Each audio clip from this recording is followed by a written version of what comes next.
Greetings, thespians. It's Tuesday.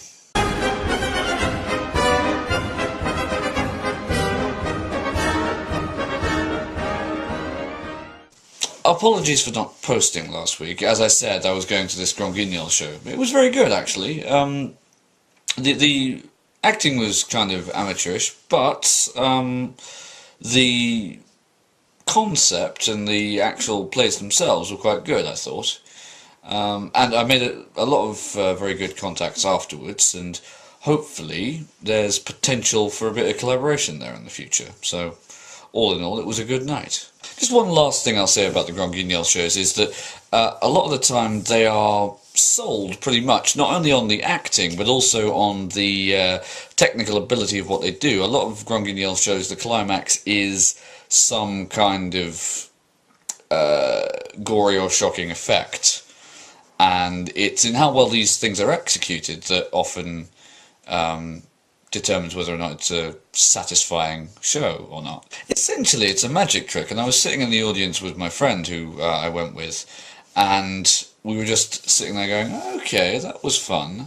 How would we do that better?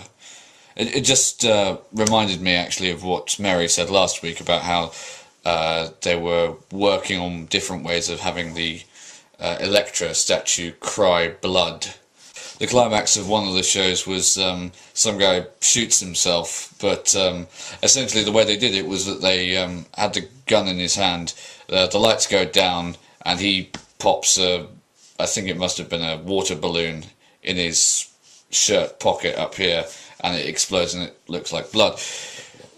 But it was so little and it was so light that I was forcibly reminded of the scene from Shaun of the Dead where everyone is going, you've got red on you. We were saying the way we would do it is, assuming your subject is stationary, you could have a small tube gaffered up the back of their costume, and have the guy hold the gun sort of underneath his mouth like this, and you'd attach the tube to one of those pressurized watering cans you get for gardening, have the blood mixture in there, sort of pump that up, and at the right moment just let it rip, and it creates the sort of spray or splatter effect. It'd be quite convincing, I thought, but those of you who have slightly more technical expertise, I'd be very interested to know what you think about it.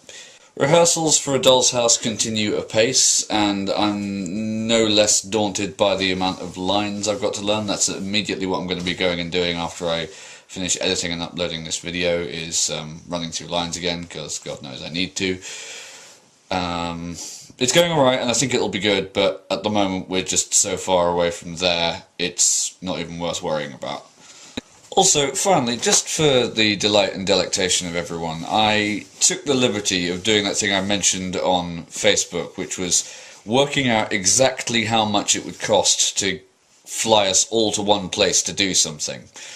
Now, this is based on us all flying to New York, because I figured we'd all want to go to Broadway, and staying a week from the 1st of August to the 8th. Now, I know this is a completely hypothetical scenario here, but it worked out, and I'm just going to read this off.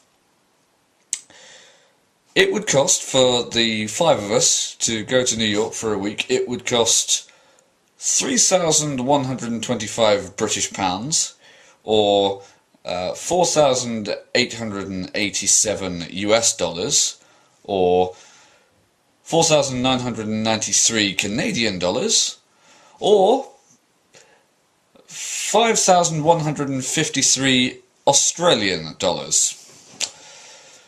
So, that's just something to bear in mind. I hope that wasn't too depressing. But, I don't know. I thought it was an interesting thing to work out. Anyway, hoping that we do manage to collaborate to get all together at one point.